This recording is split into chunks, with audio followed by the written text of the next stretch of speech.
What's up, guys? We have a special episode here once again. We have Joshua from the Win column who covers the Calgary Flames. And right now in Calgary, it's kind of bonkers with Johnny Gaudreau heading to the Columbus Blue Jackets and now Matthew Tkachuk announcing, well, at least according to Jeremy Rutherford of the Atlantic, that of the Athletic, sorry, that is not willing to re-sign long term with the Calgary Flames, submitting a list of a couple of teams that include the Vegas Golden Knights, Florida Panthers, Nashville Predators, Dallas Stars, St. Louis Blues, as a couple of destinations that he would like to head to. So, Joshua, what are your thoughts on Tkachuk parting after Johnny Gaudreau leaves the Calgary Flames? Yeah, I'm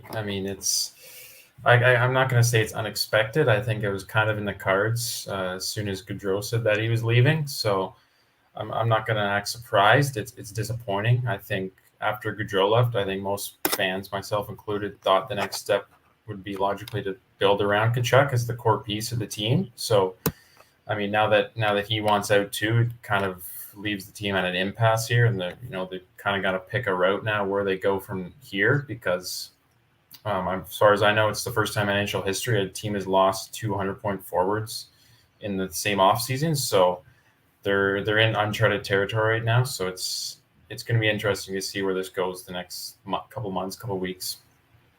And Chris, what are your thoughts on this whole situation? I mean, listen, I'm gonna, kind of say the same thing Joshua said. I mean, listen, it was very, I saw it coming. Listen, I mean, Johnny Gaudreau leaves. They didn't make it past the second round. Uh, Chuck's contract was expiring. I mean, the guy wants to win, and I guess once he saw that Johnny Gaudreau was leaving, I think he sees that maybe, he won't go too far without him.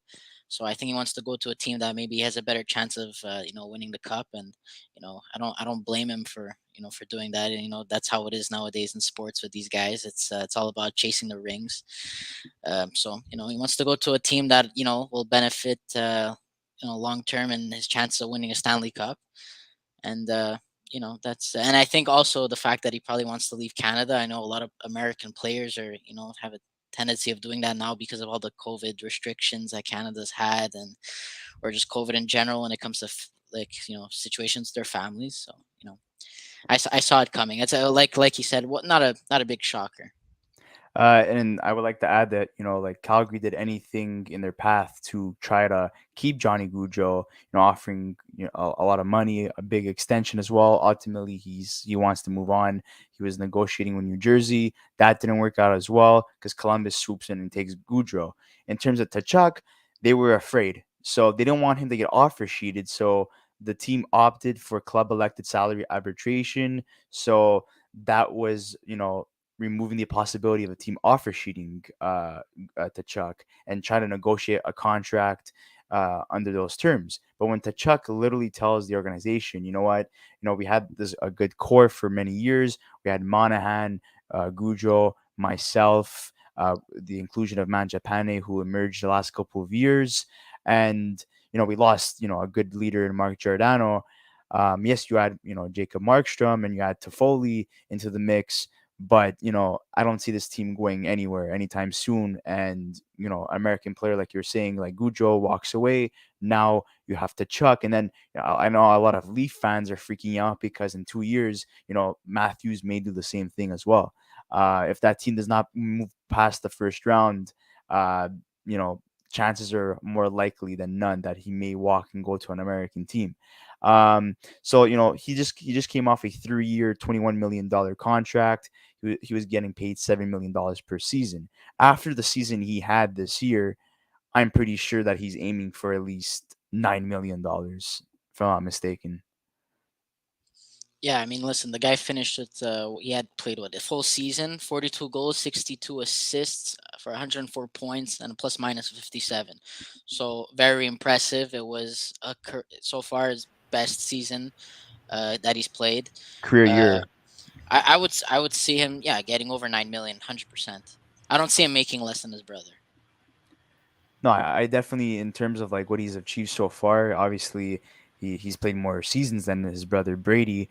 But before this season, he was averaging what, uh, 50 to 70 points, right? And now this year it's a career year, it's his contract year.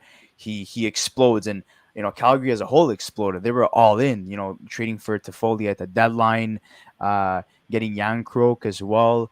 They were going all in. They had a good team even before those additions. They were actually, favorites at one point, right behind the Avalanche in the West to win the Stanley Cup. I know Chris and I had Calgary winning the Stanley Cup. I think a couple people had Calgary winning the Stanley Cup. So, them, falling short in the second round to like Edmonton, we covered that episode already. But, it was kind of disappointing because, on paper, they had a good team from goaltending to defense to offense. They were balanced everywhere. And, they got eliminated in the second round where expectations were very high this season. And I think Gaudreau and Tkachuk were both frustrated and decided, you know what? It's time to move on. This core has been intact for too long. I think it's time to look elsewhere to win. Yeah, I think, like you said, it's these guys have been here for the last few years, and I think this kind of stems back to general manager Brad Treliving, just the inability to kind of insulate his star players. And I mean, until this season, he had never really made an acquisition like Toffoli mid-season. This is kind of the first time he actually did that. And I think at this point, he had the chance to sign Johnny Gaudreau last offseason. And then, in Gaudreau's Player Tribune piece that he released earlier, he even specifically said that he was interested in signing last year and it didn't work out. So whatever that means. But I think it kind of goes just back to Brad Treliving and the way he's handled both players and their contracts, just to allow both of them to be free agents in the same offseason. It's just not very good asset management, and you were just asking for trouble as soon as you let them both, walk into for Gaudreau unrestricted and Tkachuk restricted. It was doomed to fail as soon as you let both those guys be up in the same offseason.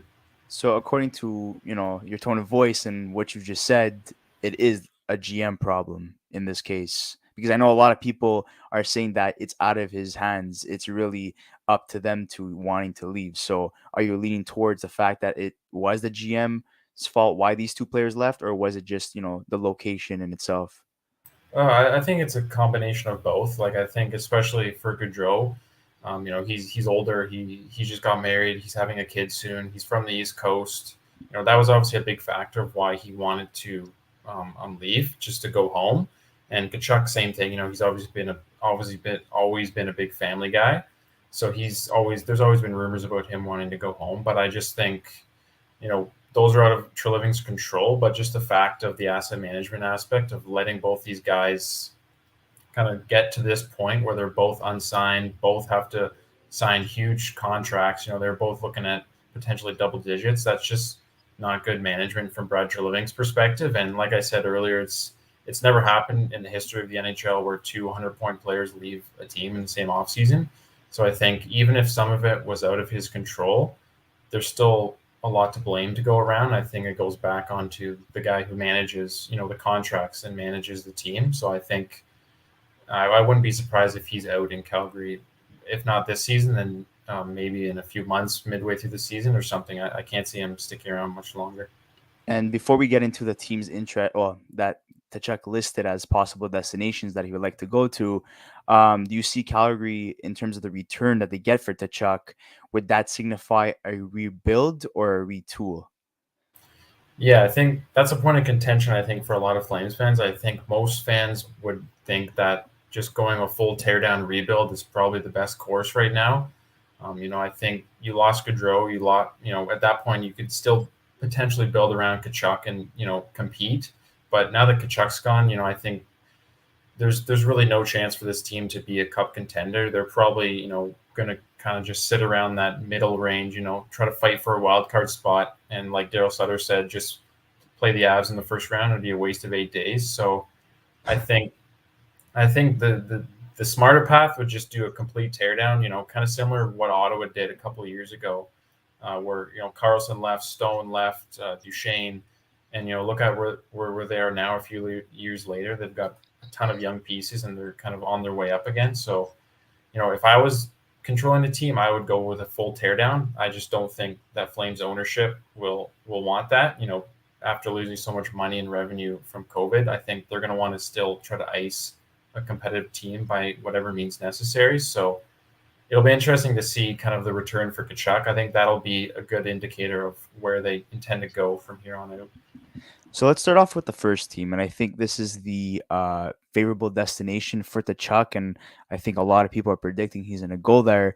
The St. Louis Blues. There's been rumors floating around that Jordan Kyrou would be a part of this deal, where Tkachuk would head to St. Louis and Kyrou would head to Calgary. Uh, do you like the fact that Kyrou would be a Calgary Flame, or would you want other pieces in this deal?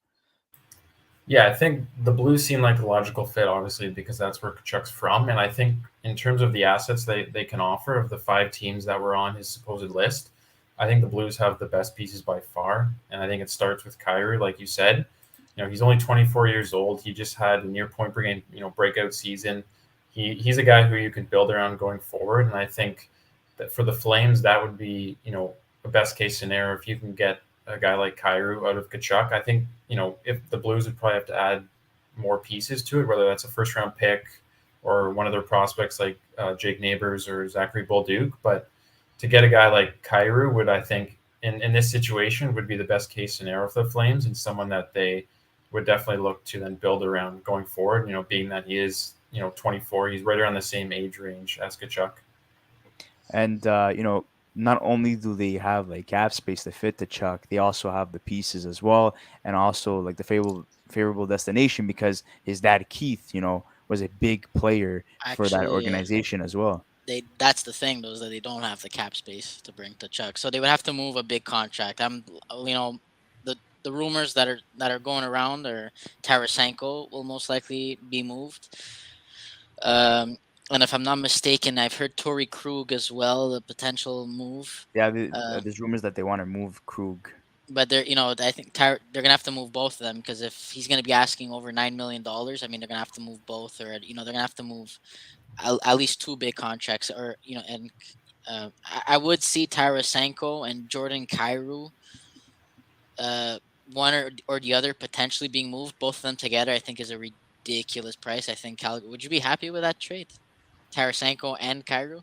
They have the Uh, cap I mean, I, space to I think fit it's both kind of of them. insane, but I mean, I don't yeah, see that happening. But I don't see the Blues doing that, but like you said, yeah, they're in a tough spot because they don't have much cap space at all. Like they're almost right at the limit, so they would have to offshed some serious salary. And I think the obvious choice is Tarasenko, but I just don't know if the Flames would be interested in him. He's 30 years old.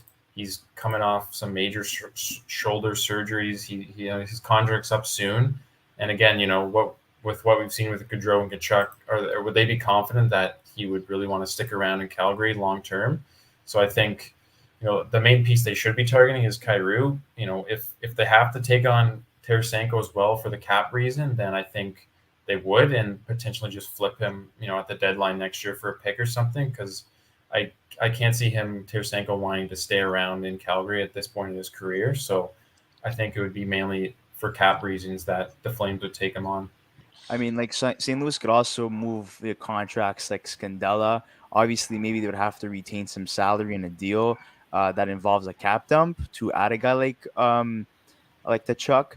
But like you were saying, guys, like they don't have really the cap room, but they do have the pieces, and it all depends on what Calgary's plan is moving forward. If they're going to go for a rebuild, then there's certain pieces they're going to be looking at and be like, hey, I want those guys. But if they're looking for a rebuild, then they might just target prospects. There's also Barbashev I would throw in there as well. But the thing is that on the left side now, with Perron leaving, I think Tkachuk would be a good addition. I don't think they want to lose anybody in return. I think they want to add to that. But ultimately, if you want something good, you're gonna have to give up good pieces as well. So St. Louis, it's their hands are tied in a certain degree in terms of cap space, but in terms of assets, they have what it takes to get a deal done.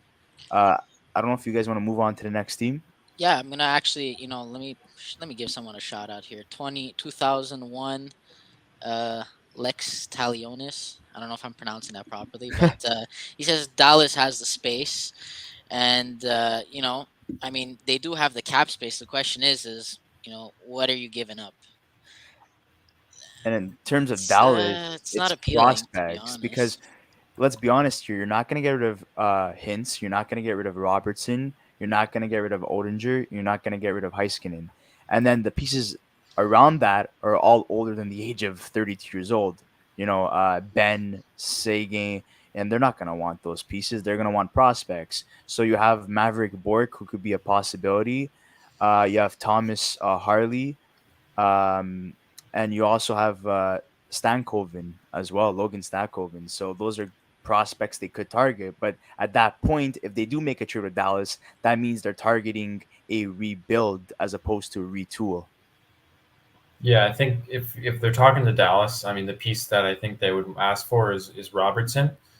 I think that would be a fair swap. But like you said, I don't think Dallas would be wanting to give him up because it's kind of just you take Robertson out, you add Tkachuk. Sure, you'll get a bit better, but not exponentially. So I think they have a deep prospect pool. So if the Flames are just looking to completely tear it down and just suck for 3 or 4 years, then they can pick a couple of Dallas's top prospects and throw in some picks, and it can work. But if for me, if I was the Flames, I would be looking elsewhere. I just don't think Dallas has what the Flames would want if they're not going to be willing to give up Robertson, because I think the Flames would need to get at least a young core NHL player back like Kyrou.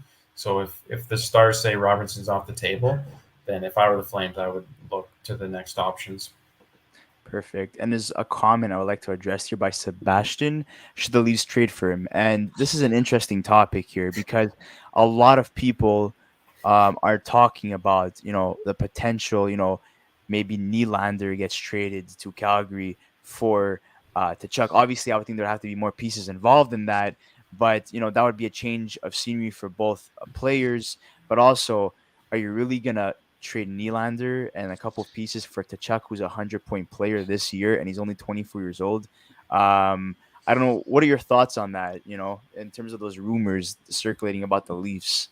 Yeah, I think in terms of the rumors, I think pretty much anyone who's ever available in the market, somehow the Leafs will always get involved through the amount of media and fan base they have. But I mean, just from Kachuk's perspective, I can't see him. It's pretty clear he doesn't want to play in Canada. So I can't see him wanting to sign a long-term deal with Toronto, especially because then he'd be in direct rivalry with his brother in Ottawa. So, I mean, in terms of the package the Leafs could offer, I think they could put together a pretty good package. Whether Nylander, Sandin, Matthew Nyes as well, their top prospect. But in terms of just the fit with Tkachuk, I can't see him wanting to go to Toronto. So I think he would probably axe that right away if there was any discussions of making a deal with the Leafs.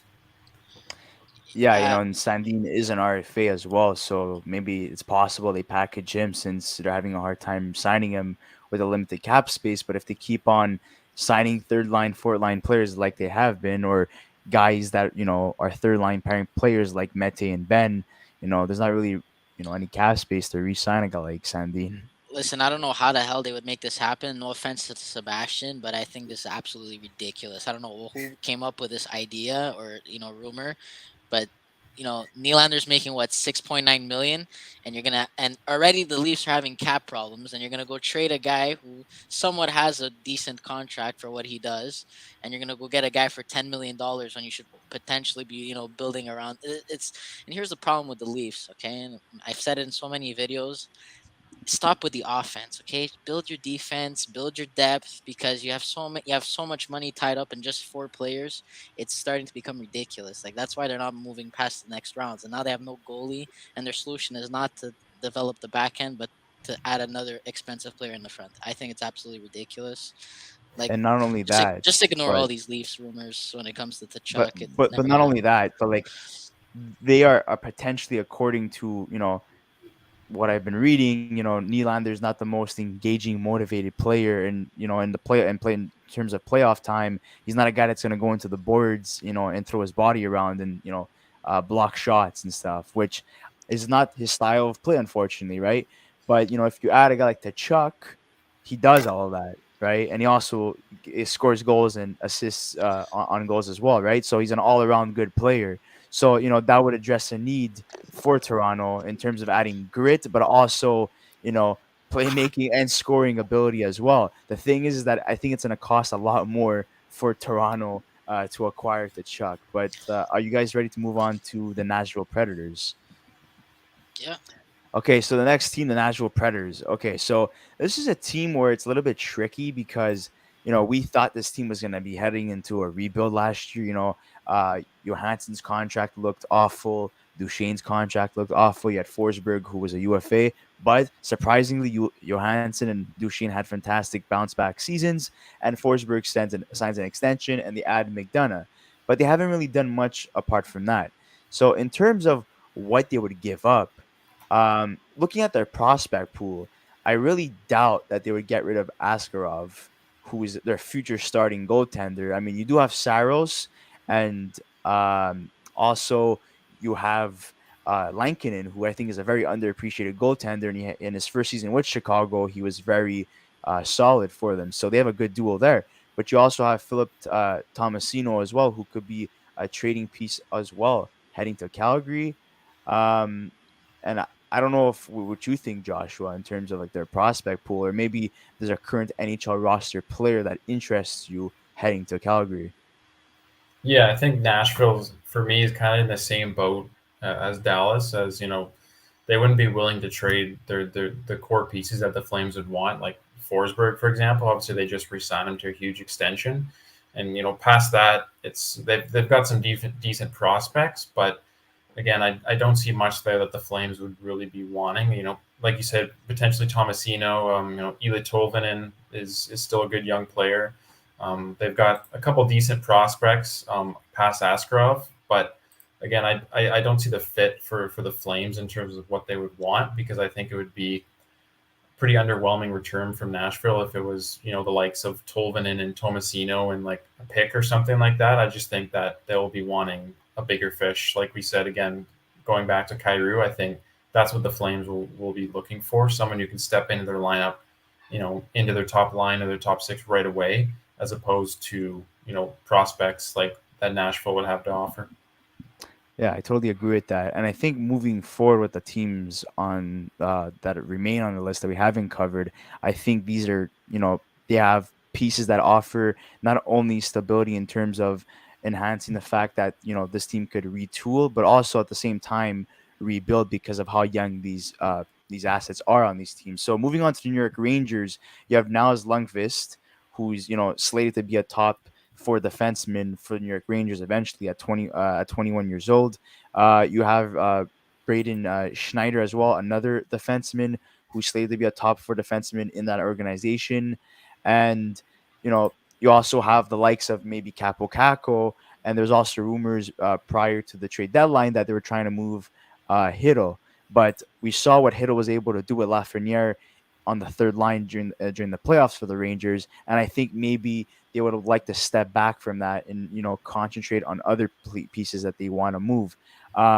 They lose a guy in Ryan Strome who was able to play the wing and center, but they replaced that piece with Vincent Trocheck. But a guy that really fit on the Rangers that unfortunately walked away and went to Detroit was Andrew Kopp. So adding a guy like Tkachuk, would that make sense for the Rangers, and do they have the pieces that interest Calgary?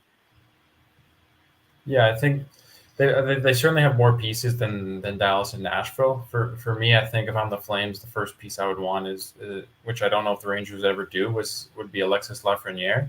I think that would be the main piece to the return to Calgary, just based on Tkachuk is the level of player he is. Again, I don't know if the Rangers would be willing to do that, but for me, I think if you're the Flames, that's what your starting ask is, and you kind of build the offer from there. And if the Rangers are willing to part with them, then I think you can potentially put something together, with their other prospects. They have Brennan Othman as well, and like you said, Braden Schneider, and some other pieces. So I think if they're willing to part with Lafreniere, I think it could work. But if he's off the table, then again, I don't see the pieces that the Flames would be looking for potentially. Capo Caco is an interesting one. It could work. He's obviously a ton of hype and potential. Hasn't really lived up to it. Potentially in a new situation he could kind of reach the height that people expected. But I think from the Flames' perspective, it would be pretty risky to use Caco as the main piece of the trade and kind of just hope that he bounces back from a rough couple of years to start his career. And not also adding, Vatila Krastov as well is another piece to look at. He signed an extension, a 1 year deal. It's kind of like a make it or break it, or maybe it gives a team, it gives them leverage to kind of move his contract because he signed to a contract. But it looks like he's willing to come back to the Rangers after fleeing to the KHL. And we all know what's going on in the KHL right now. So I know a lot of the comment section saying I think he goes to St. Louis. I think we could all agree on that. But like we were saying before, it all comes down to cap space. And Chris, do you have anything to add in terms of Yeah, well, Nashville I or the mean, Rangers? I was gonna put Kravtsov in there in the mix. Nashville, I really doubt he's gonna go there. There's no one enticing. If I'm the GM of the Calgary Flames, no one on that team really entices me to make a trade except for Philip Forsberg, which they'll never do. Right, I highly doubt they'll do. Never say never. Anything's possible, right? But yeah, but when it comes to the Rangers, Lafreniere definitely. I would start the conversation there. Are they willing to part ways with him? Probably not. Hiddle is probably a good piece. Young center, and the Rangers having Trocheck and sorry, Zabinajad at Zabinajad center. at center. He's going to be playing third line, and I think he's a solid. He could play solid second line minutes, and he'll develop. He's still young. I think if I'm not mistaken, he's 21 years old. Hit 22. So, he and Capo Caco, I mean, listen, big risk. I would stay away from him. I think he's a bust, but if some people still believe in him, I mean, hey, why not give him a shot? And obviously a first rounder. I think this deal is gonna come with a first round pick. Number Yeah, and I think, the Rangers have the beauty, like I was saying, of prospects that are slated to be like, top potential, guys that are going to have an impact on an NHL roster, but also a good mix of, NHL players that are very young currently on their roster. and also listen, I think uh, I'm not too sure what. Sorry, maybe Joshua, you could maybe go into this. How much cap space does the Calgary have? If I'm not mistaken, it's like over 15 million, Yeah, right? now they had essentially budgeted for almost pretty much over 20 million for Tkachuk and Gaudreau almost, and now obviously with them both gone, I think they have somewhere around 18 million in cap space right now with Mangiapane to sign and Oliver Shillington, and then some minor RFAs. But overall, yeah, they after those signings are done, they'll probably have at least 10 million in space. So they've got a lot of room to work So, with now that Kachuk's gone. so yeah, so I see them maybe getting. I mean, listen, I'm no Calgary fan, so maybe Joshua, you could, if I'm overstepping, you could let me know. But I think if they get two young players who are NHL ready, like not superstars or have the potential, not no Lafreniere, I'd say Hiddle level players. Like if they get like one or two, or maybe one guy like that, maybe a prospect, and maybe you listen, Nazem Kadri still on the table. I mean, I think I think you'd still have a playoff team, and I'd see that potentially happening too. Yeah, I think a lot of people are, in terms of the Flames, are kind of forgetting about Daryl Sutter. How he's still their coach. He won the Jack Adams last year. He brought them from outside of the playoffs in the Canadian division to first in the Pacific, and they pretty much have the exact same decor that they did last year. And they re-up Zadorov. They still have Markstrom. So with Sutter behind the bench and with their decor and the style of game he plays, I think that they can still, if they make a couple, depending on what they get back for Kachuk and kind of work around the edges in their forward group, they could still compete just on the fact that, that they're going to be still one of the better defensive teams in the league. Um, I think they'll be in tough to claim, to fight for the top three spots in the Pacific, but they could potentially, squeak into a wild card spot, on the back of Sutter and Markstrom and their decor. And I'd also like to add something as well. Staying on the topic of the state of New York, the New Jersey Devils would be my second a favorable destination for the Chuck because there's a guy called Jesper Bratt who has yet to be signed. He's an RFA. He too had a career year. So is it possible that Jesper Bratt heads to Calgary because he is a winger and he is very young as well, around the same age as Matthew Tkachuk? Yeah, I think, like you said, Brad, he's kind of on that Kairu level for me in terms of like what would be the ideal return for Kachuk. And like you said, he's an RFA. There's been rumors that he it's they haven't been going well. The discussions with New Jersey, if I think New Jersey right after St. Louis has the best asset pool to potentially trade for Tkachuk. They've got Jesper Bratt, obviously. Then they've got Alexander Holtz, who's the fourth overall pick a couple of years ago. They've got Luke Hughes, if they were willing to move him, which I don't think they would be. But, they've got a really deep prospect pool with some high-end prospects. They can use their first-round pick, and most importantly, they have a ton of cap space. They were very close to signing Johnny Gaudreau, so they they're not afraid to shell out the money, and they have the space. So, if I know it wasn't included on one of Kachuk's 5 teams on his list, but if you were open to go to New Jersey, I think they could potentially be the best fit considering their asset pool and as well as the cap space they have. And also, I would like to add that there is a fellow Swede on the team, and his name is Jakob Markstrom as well. So, there's a connection there for maybe to convince Brat, to sign a contract with the Calgary Flames. And, I think, Brat would be more than welcome and open to that idea. You're not going to make a trade for a player unless they're going to be willing to sign an extension with that team. And, Calgary has the space to get it done. They have the prospect pool to get it done, and they also have current impactful players on the roster to get it done. So that's another team that has a good mix of prospects that could have an impact, but also NHL ready players that are under the age of 25 years old that could be traded for a guy like Tkachuk. So let's move on to a team that really lost a lot of respect in terms of the league and also the world of hockey. The Vegas Golden Knights. They lost Max Pacioretty, a left winger, because they traded for Jack Eichel. They couldn't get that done in terms of trying to save all that cap space.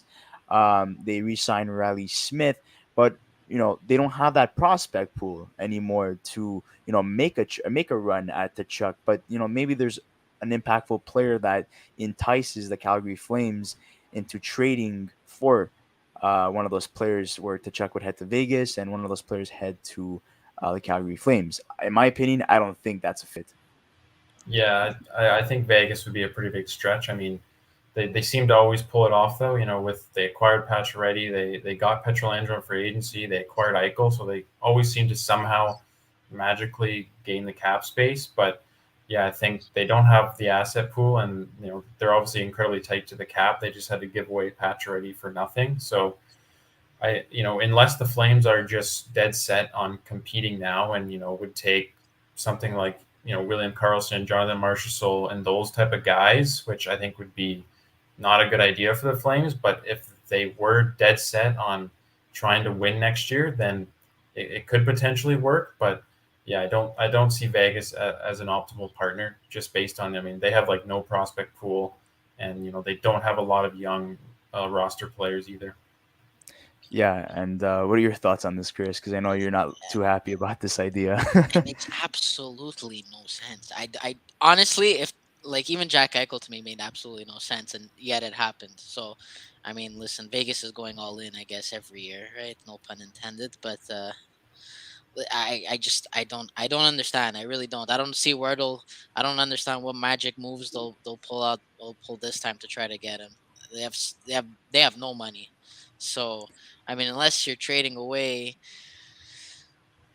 Mark's William Carlson. No, even that is not enough money. I would say like a Mark Stone or a Pietrangelo, or someone along Oh, those and why would you lines. get rid of those guys if you did Exactly. anything And why possible would to acquire them? Why would Calgary want them? They're aging, I mean, their contracts are going to be so bad in 2 3 years from now.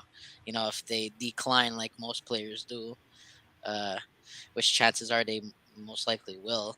It happens to everybody inevitably. Father Time is undefeated. So I mean, I really don't see it happening. To me, I think the New Jersey Devils is most likely a destination. St. Louis, just because of the connections that the Chuck has with them.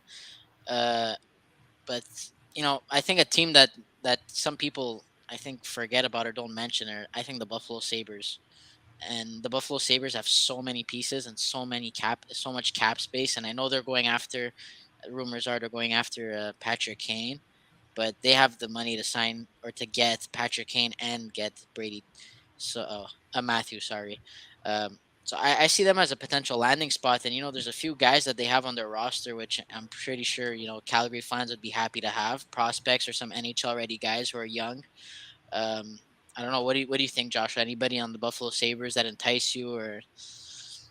Yeah, I think Buffalo is a team that makes a lot of sense. Just like you said, they're kind of in that situation with New Jersey where they have a ton of a huge prospect pool, a ton of young roster talent, that they've stocked up over the years, and also a ton of cap space. So, I mean, it wasn't long ago that there was rumors that Tkachuk was going to Buffalo for in the Jack Eichel trade. Kevin Weeks said essentially the Flames were offering Tkachuk and a prospect and picks, and that obviously never came to fruition. But yeah, I think Buffalo, like you said, is maybe a dark horse in this situation. If Kachuk was willing to sign there long term, then I think they have the likes of Dylan Cousins and Peyton Krebs, who they just got for Eichel, and they have a ton of young pieces and a stacked prospect pool that it's a similar situation to New Jersey where they weren't on Kachuk's list, but if he was willing to go there, I think they're definitely one of the higher teams that the Flames should be looking at, just based on the amount of assets that they could offer, in terms of how many young talented players they have. In terms of like prospects, don't expect like a guy like Owen Power to be a part of a deal like that. Highly doubt it. Look at possibilities. Maybe Noah Ostland that was drafted this year. You have also Jack Quinn. Maybe they even consider a guy like Matthew Savoie. I could see them throwing in Victor Olofsson too. He's an NHL ready guy, somewhat young, and I would say him a first round pick for sure. Maybe and a prospect and maybe something else too. I yeah, mean, I don't know how high Victor Olofsson's value is, but I mean, I think he's a talented player. he is a very talented player. There was a lot of rumors surrounding him this year before he signed an extension with Buffalo during the offseason this year that, they were willing to, part ways with him and deal him in a trade, right? That didn't happen ultimately. And, you look at the Atlantic Division, right? You see the Senators improved, Detroit improved, and even Columbus by adding a guy like Johnny Gaudreau. So Buffalo does have a good mix of like veteran presence with Skinner and Okposo that like kind of like had bounce back seasons after people claimed that they were buyout candidates. Somewhat similar to what happened with Duchesne and Johansson. It seemed like the whole buyout candidacy thing like really burnt the fire up those players' asses, and they all woke up this year all at the same time. So that's funny. But adding a guy like Tage Thompson, Peyton Krebs, who had such a good impact on this team, and Buffalo were nowhere near a playoff spot, but they were a lot more competitive and fun to watch. And now you have Owen Power, who's coming into the mix as well. You have Dahlin, that's already part of the team.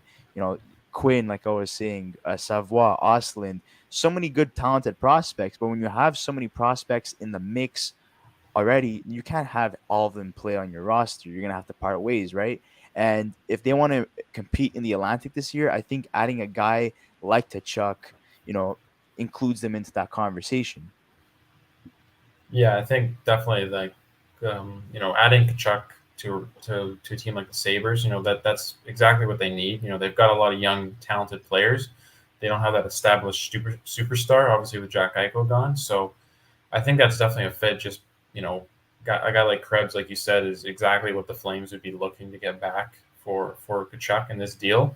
And obviously, they wouldn't be moving Owen Power, but Jack Quinn, JJ Paterka, they have as well. They've just got a loaded prospect pool that I think they could put together probably one of the best packages of any team in the league for Kachuk. So if it's up to him, he's going to dictate where he goes, because he the only team that's going to acquire him is one that he'll say he'll sign long term. If Buffalo is somewhere he's willing to go, then I think it makes a lot of sense for the Flames and for Buffalo and for Kachuk as well. And I have one more like honorable mention, but also we have to include this last team that was part of his list, a team that lost the likes of Giroux, might part ways with Mackenzie Weegar, and despite losing a lot of players during this offseason, they're pretty much the same team prior to the trade deadline, a team that was very competitive under Andrew Brunette, but now they have Paul Maurice as their coach, and that's the Florida Panthers. is there anything that entices you there in terms of what they have to offer to maybe acquire a guy like Brady Tkachuk? I know it's an unlikely destination, but what are your thoughts on that? Yeah, I think Florida's an interesting situation because they loaded up last year and then obviously got crushed by the Lightning, but they're still very much in win now mode. So I think adding a guy like Kachuk put them over the top. I think they don't have a very good prospect pool just because they've been in that win now mode, but. I don't know if they'd be willing to move him. A guy like Anton Lindell, he was great last year for them. Again, I don't know if the Panthers would be willing to move him, but you know, um, Reinhardt as well, another guy who I think could be a fit on the Flames if Florida was the team. I think those are really the two main pieces. They're not going to move Huberdeau obviously after the season he just had. So I think for the Flames, you're looking at Lindell and Reinhardt, and then past that, if there's no way to get those two, then I don't think there's much of a fit just because they have a pretty weak prospect pool in terms of players that the Flames would be looking at. They don't have a lot of high end prospects anymore. I know there's a lot of like talk right now in this conversation from the start. We mentioned a lot of winger prospects, and it seems like they want a replacement for Tkachuk on the wing. But with Mackenzie Weegar being in trade rumors, would that be an enticing piece coming back to Calgary, knowing that Calgary lost a guy like Mark Giordano, essentially not only a leader but a power play specialist, their quarterback. Having a guy like Mackenzie Weegar, who I think is very underrated, and a guy that's plays what somewhat behind a guy like Aaron Ekblad, I think would be a fantastic fit for the Calgary Flames. Yeah, I think Uyghur, like you said, he's one of the more underrated guys in the league. I think he's very very good defenseman, and yeah, I mean under Daryl Sutter in a system like that, a player like Uyghur would thrive. I don't know if the Flames would be looking to add another defenseman as the main piece, just because they've kind of already got their top four locked in, and without Kachuk and now Gaudreau, I think they're going to be wanting to add offense, especially if they're looking to compete next year. But I think Uyghur is definitely a guy that would thrive in Calgary under Daryl Sutter. So, if it is a situation where it's Uyghur and, potentially prospects or picks or something like that, then I think, they would definitely consider it just because, yeah, I think, like you said, Uyghur, I think, is a really underrated guy.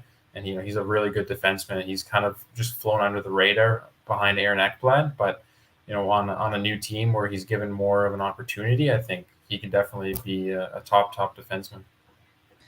And Chris, any thoughts on Florida, or pretty much the same thing in terms of Sa- Vegas? same thing as like Vegas or even Dallas. Listen, no one enticing. I don't see it. I don't see. Listen, it's because I'm looking at it from Calgary's perspective. Is there anyone really that Florida's willing to part ways with that Calgary would take? Like I don't see anybody that's the same age and same caliber as Matthew. So I don't see that happening. And I think we all know where he's most likely going to end up. Usually, when the rumors circulate around one or two teams, it usually happens that he ends up there. So I would, if I were a betting man, I would put money on St. Louis or Yeah, and uh, I think or we'd the New all York agree on that. Rangers. And my honorable mention, which would be the last team that we're going to be discussing today. How about a reunion between Brady and Matthew? Obviously, everyone would love to see that. It would be good for marketing. Ottawa's in a win now mode. They have the prospects. They have the The real cap life space. Bash Brothers. It's the real life Bash Brothers from the Mighty Ducks. I mean, that's literally what's gonna. If they're gonna play on the same line, you know that it's gonna be the Bash Brother line. They're gonna cause trouble together, and you know, big hits. And listen, I was talking about this with Chris actually behind the scenes, Joshua, before you got here. Uh, Listen, I mean, they have so many centers, and I know Giroux could play wing, and not that Giroux's gonna get traded, but you have Norris and you have Pinto and you have Stutzla. And we all know Tim Stutzla is going to stay there. And I mean, listen, I would say Josh Norris stays as well, but I would, 100%. They just signed him to an extension. yeah. So I mean, is Pinto the odd man out? Because, but then again, you also have to think they got to re-sign the Brinkat, or else that deal is a big L, for Ottawa. So, I mean, I would say Pinto and maybe, well, for sure a pick and maybe another prospect, because I know they're kind of like big on Maybe the. Brandstrom could be a possibility, a defensive prospect. Yeah, but with the goalie situation that they have, they need defense. So I mean, listen, I wouldn't rule out Joshua Norris either. Just because I know he just signed an extension, but like, if you No, want the there's Brinkat to stay no way. next, He's if you their want the first line center. listen, if you want the Brinkat to stay next season, you got to make a choice. It's either you move for the big winger, and you need to move a big center, or and listen, because the Brinkat could play center too. Uh, but I mean, it's I possible. don't It's possible. It's I don't possible. see that happening. I know when he was younger, they tried him out a couple of times at center, but I think he's way better off at his wing. He's a 40 goal caliber type of player. They have the center depth. Claude Giroux is a winger and a center. So in my opinion, I would assume that Shane Pinto would be part of the deal. Norris is locked as their number one. Stutzel is going to be a top 6 winger. And Claude Giroux could, slot into that second line role or maybe third line role as a center. But if I think they obviously acquired him to play in the top six. And obviously I see him being a leader on that team, helping out Brady Tkachuk. In terms of does this really make sense? Um, Not really, but Marketing wise, yeah. marketing wise, yes, and we would love to see it. I think seeing the two Tkachuk brothers, two guys that are not heavily liked by the league, especially players as well. Um, I think that would be very interesting to see. What are your thoughts on that, Josh? Yeah, I think like you guys said, the Ottawa one I think would be my personal favorite just because of how like chaotic and crazy it would be if they teamed up in Ottawa. I don't think it's the most realistic. I know some people have mentioned that it just doesn't make sense from Ottawa's perspective because it's Brady's team, and how would that kind of work, that dynamic work if they were to bring in Matthew, who is, I think it's fair to say, is a superior player and kind of overshadow Brady. I don't know, like the dynamic there.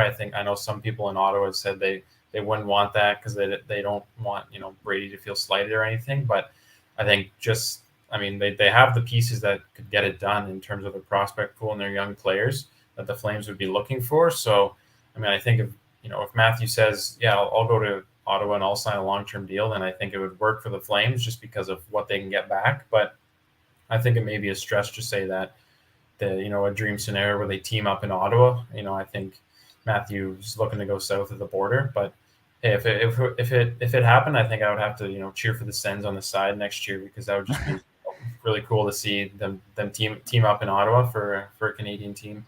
I think that's the Actually, only exception he would make, is to play with his brother. But like Chris was saying, um, you know, long term, it doesn't really make sense because you have to sign the Brinkat, and some of those guys are going to need extensions as well. Yes, they have the cap space now, but long term, do they have the cap space to make it work?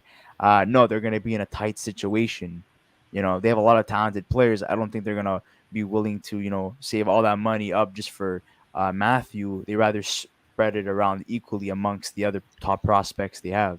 yeah, I mean, like, listen, you got the Brinkat expiring next year, and Tim Stutzla as well, and both those guys are going to be eating a big chunk of change. So, and they still have to re-sign Brandstrom, which I don't say making more than 4 million, but still, like, big pieces. Yeah, Yeah. And cap wise, it would be, yeah, like you said, it would be pretty tough for the Senators to fit him in. I mean, it's a dream scenario just because of the connection, but I think it's pretty far fetched to something actually logically would work. And And actually, here I just wanted to bring up this comment right before we end this episode. Jason Touche, give him a shout out. Sports radio here in St. Louis says that the Blues were denied their trade offer for Kachuk, and this is apparently the trade. yeah, And that's the trade that I was referring to, where they included Kairu and Joshua was saying, mentioning Krug as well, that they wanted to part ways with. What are your thoughts on that? and a Getting an first round offer like pick. that, do you think that's a dumb move on terms of St. Louis or Calgary denying it? Yeah, I think that it's. I know that it was. I think it was it Rutherford who brought it up, and then the other St. Louis reporter, Andy Strickland, said no, that didn't happen. So it's kind of like which is the true case. But that's certainly something I can see a realistic offer that St. Louis would come with. Again, I think like we talked about a lot, Kyrou is what the trade would presumably be built around. From Calgary's perspective, I mean, I don't think they would really want Krug, but he would have to be included just for cap reasons, essentially. But I think he's still a solid defenseman. Plus, you're getting Kyrou plus a first round pick. From the Flames' perspective, I think maybe you would want a younger piece other than Krug. But the reality is that if you're going to make a deal with St. Louis, there's got to be an older, big contract coming back, whether that's Krug or Tarasenko. So as long as you can get Kyrou in the first round pick, it wouldn't be an awful deal for the Flames by any stretch. And just a couple more comments. They're very interesting proposals. New Jersey fans are okay with first Holtz, Severson, Thompson, Johansson, or Tatar. What are your thoughts on that, Joshua, being a Flames fan? Too much in terms of New Jersey, something that's way too much for them to give up, or is that too little in terms of value heading to Calgary? Yeah, I think when we're talking about New Jersey, I think Holtz would be the main piece that the Flames would want. I think this trade, if that was the trade, I think that's pretty good value for the Flames considering the circumstances. Holtz was obviously a 4th overall pick a couple of years ago. He's got a ton of potential. A first round pick from the Devils. I mean, I assume it would be lottery protected, but they're not exactly a great team. That could be a decently high first round pick. And then, whether it's, Severson, I know he's been having contracts disputes in New Jersey. He's a good defenseman. And then Johansson as well. I think from the Flames perspective, I think it's a pretty decent package, given the circumstances. And I think if you're able to get a player like Holtz on top of those other pieces, then it's a pretty good return considering their options right now. And in the comments section right here, we have a lot of proposals in terms of what St. Louis would be willing to give up. For example, we have this one with Buchnevich, Barbashev, Scandella. So Scandella would obviously be a cap dump, and a first for Tkachuk. You got that one. Obviously, the mention of Jesper Bratt from a couple of minutes ago that we spoke about. That could be also a factor.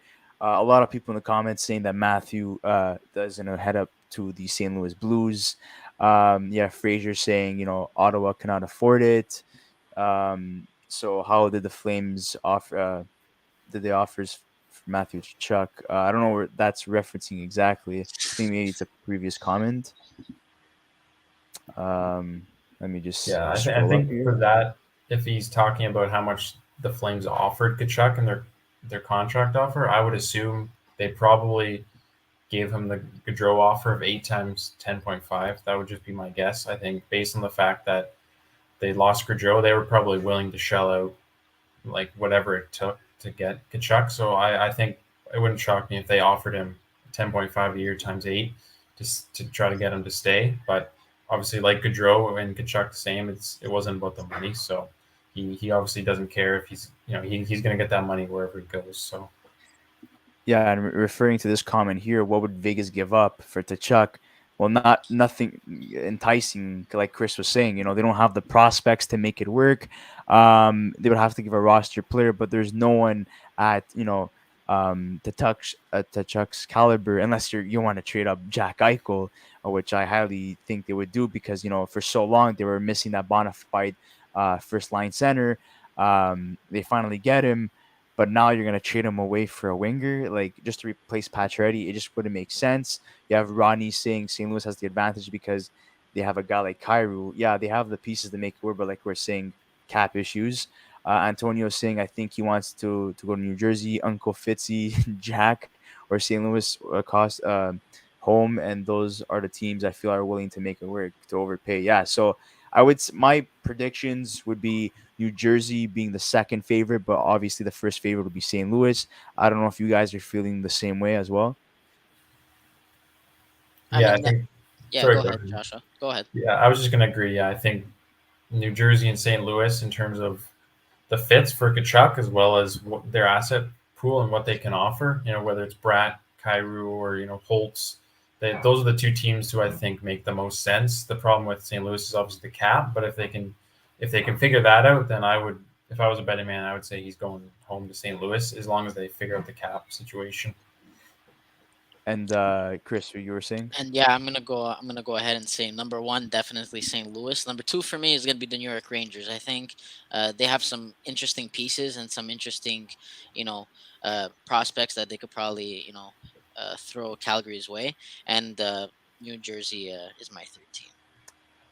In the comment section, if or whoever wants to answer, is there any teams do you think that we didn't mention that have what it takes in terms of assets, and we're referring to prospects that could have an impact long term for the Calgary Flames, or um, also younger players that are currently on our roster right now that have what it takes to acquire a guy like the Chuck? We'd love to hear that in the comment section below. And guys, these are just like us throwing names around. If we mention guys like Matthew Savoie possibly being an asset from Buffalo and a Calgary, don't take that to heart. We're just like trying to spit some ideas here because we don't know what Matthew Tkachuk's value is, because the market hasn't been set for a guy like that. And I feel like once the Tkachuk deal goes down, we're gonna have an idea of what a guy like Pierre-Luc Dubois is worth as well, because he's a restricted free agent that is not really interested in signing long term either with the Winnipeg Jets. I know a lot of people were saying, how about a Dubois and Tkachuk swap? But we already saw a Laine and Dubois swap, and always trading RFAs for each other. I don't think Zubac could do that for the rest of his career. At one point, he's gonna have to stick around with an NHL team. By the looks of it, Joshua, I don't think you're really too excited for a trade proposal like that, having a guy like Pierre-Luc Dubois for the Chuck. No, I don't think that for the Flames, at least. I mean, Dubois pretty much he did come out and say like, I want to go home. I want to play in Montreal. So, I mean, for the Flames, I can't see why they would want to acquire him, and because it seems like it's going to be hard to convince him to not just leave at his first chance and force his way out to go back home. So, I think for Dubois, for the Flames, it doesn't make a lot of sense just because I think he's just going to want to leave too. One team I will mention is kind of an outsider that I think potentially is honestly Columbus. I think obviously the Gaudreau connection. They're good buddies, they're good friends, they've great success together, and Columbus is a team that's kind of on the rise now that they have Gaudreau. Gaudreau specifically mentioned that Tkachuk called him after he went there and kind of said like, I heard great things about Columbus as a city. It reminds me a lot of St. Louis. So Tkachuk's obviously a fan of the city. He's good buddies with Gaudreau and all those same guys like Werenski and Goodbranson's there now too. And they've got Patrick Laine, who's an RFA, and they're struggling to sign. Could he potentially be a piece that could come back to Calgary? They've got some top prospects as well and picks. So if I was to throw a dark horse out there, I would say Columbus to keep an eye on potentially if Tkachuk would be willing to go there, because I know they would obviously be thrilled if they could add Gaudreau and Tkachuk in the same offseason and get that connection together. And we have a couple of suggestions here. Actually, well, Antonio's saying that the Rangers have tough contracts on the books. Igor a couple years away from a major deal, and Lafreniere too. But we mentioned, we think Lafreniere would be a part of a deal heading to Calgary. You have McDeasy saying Carolina could be a possibility. When Nikas not signed, he's an RFA. Maybe they could package something there heading to Calgary to acquire Tkachuk. You have Rory saying, how about the Ducks? They have the cap space, of course, and you have Zegras, who's an American, Okay, so a connection with him to Chuck would be crazy. I know I read Chris that loves this wrong. because he's a Ducks fan. Yeah, I love the Ducks, but I mean, I read Zegras trade. I'm like, no, but I mean, like, yeah, that would be actually pretty cool. I don't know who they'd give up. I don't think they'd give up McTavish. I kind of Because like they're a him. rebuilding team, Really, right? I'd be So pretty I mad don't if they think traded him. I don't think they're gonna give up a guy like McTavish, because I think that would be the asking price, the starting point at least in terms of negotiations.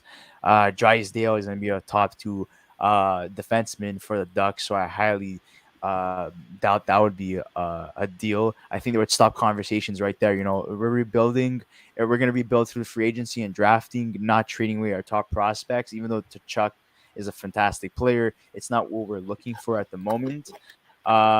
So answering Antonio's question here, like we were saying before, Josh was saying it, Chris was saying it, I was saying it as well. The teams we mentioned, it all depends on Calgary's motives going forward, what they have in store. Some teams have the pieces to initiate a rebuild moving forward, but other teams also have the pieces to initiate a retool. So, it really depends on what type of offer they're willing to take. Obviously, the best offer available, but also what's their plan moving forward. And, it all comes down to the offer, for Tkachuk. Antonio, thank you so much for subbing, and you had a lot of good points, so no problem. Thank you. Ronnie Appreciate it. says Matthew has leverage because he's not going to get traded to a team that he doesn't want to. He only has, yeah, exactly. All the cards are in Tachuk's favor, essentially. Same situation with Zubois. Both guys are not going to arbitration, meaning it's either they have to get traded or they have to negotiate a contract like ASAP, or else, there's going to be problems. We have the Devils are the most logical team right now in terms of cap space, in terms of prospects available and assets in general. Yes, they are the most logical, but St. Louis could somehow make it work if they unload some contracts and they also if they include some contracts heading back to Calgary. But I think that's pretty much, guys, in terms of everything we covered. Thank you so much, guys, for all the comments. Joshua, is there anything else that you would like to add? Obviously everyone wants to hear what you have to say, right? Because you're a Calgary fan, you cover the Flames, and this is like a huge deal right now in Calgary.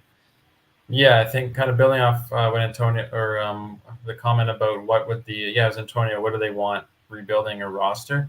I think, like you said, it's I think the fan base in Calgary they want rebuilding pieces. They want a complete teardown, start from the ground up. What Ottawa did and work their way up. But I don't think that's what they'll do. I think ownership for the Flames, they want to continue to field a somewhat competitive team to get people in the seats. So it wouldn't surprise me if the trade they make is more on the side of current pieces to win now, which I think would be a mistake. But I think that's just what the ownership would probably want. They don't want to enter a full rebuild and tank and have a half empty Saddle Dome after years of limited capacity because of COVID. So I think they're going to be pushing to do whatever they can to continue to remain competitive. But I think it's probably a mistake. But I guess we'll see what happens when the return comes through for Tkachuk. Personally, I'm hoping for St. Louis to get Kyrou or the Devils to get Jesper Bratt. I think those are the two main pieces I would like to see. But just holding out hope that it's not a completely awful return, because that would just make things even worse in Calgary than they already are. So hoping for the best. But I guess we'll just kind of see what happens here. I'm sure a trade is probably coming within the next few days, I would assume. Yeah, and there's been talk that a deal is going to be made by the end of this week, and rightfully so. Flames fans, they're suffering these last 2 weeks. Who would have thought that two caliber players would be walking, essentially one for nothing, and the other one maybe they're not going to get the value that they hoped for, because he is an RFA, and he has yet to be signed, right? Usually a guy under a contract would definitely get a lot more in value. So there's that to take into consideration. Also, I would like to add that we are nearing 1,000 subs, guys. Our first year, honestly, our anniversary is August 15th. So if we could hit 1,000 subs, that would be great. There's a lot of nice comments here saying that the hosting was great, the podcast was great. If you guys enjoyed this, please check out our video of last night with Julian McKenzie. We covered every single trade possibility for the Canes moving forward in terms of a rebuild, and also the management and everything moving forward, and obviously the stereotypes that surround the Montreal Canadiens. So that was a great podcast episode. If you guys haven't watched that, make sure to check that out. And Flame fans, in the comments or after this video, if you're not part of this live and you're watching it once this video is processed, we want to hear your thoughts and everything we've covered in terms of the Calgary Flames trade proposals with the teams that have interest or the Chuck has interest in going to as well. But guys, don't forget to subscribe to our channel and like this video. And Joshua, we'll like to give you a special thanks for joining us on such a short notice. Originally, we were planning this episode just me and Chris. Last minute changes. We pushed it to 9:30. We were able to represent um, uh, The win column. the win column. Sorry, a brain fart. It's all And good. yeah, and I hope you enjoyed it, and I hope everyone that watched this episode enjoyed it as well.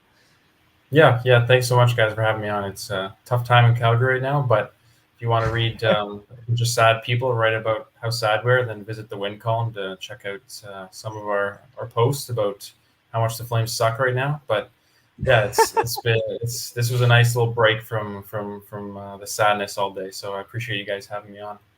And you're welcome. And I have a special present for you for coming on. I decided to dress for the Oh, occasion.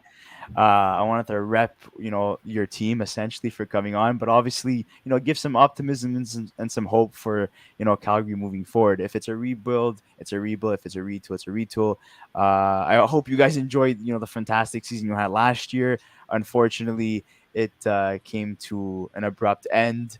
So we're sorry about that, but we wish the best of luck in Calgary. Thanks once again for coming on. We'll support everything that you write in terms of the article is written for Calgary, good or bad in terms of the situations moving forward. Hopefully, a lot more positive news coming out of Calgary. Nothing in terms of Tkachuk and Gujo and other maybe a guy like Manjapane decides to walk out as well. We wouldn't want that, obviously. It's been a long time coming that a team in Canada won a Stanley Cup, and I think Calgary is the closest team to winning it last year, and now they're not anymore. So tough times in Canada in general. So thanks, guys, so much for watching this episode, and we'll see you soon. Good night, guys.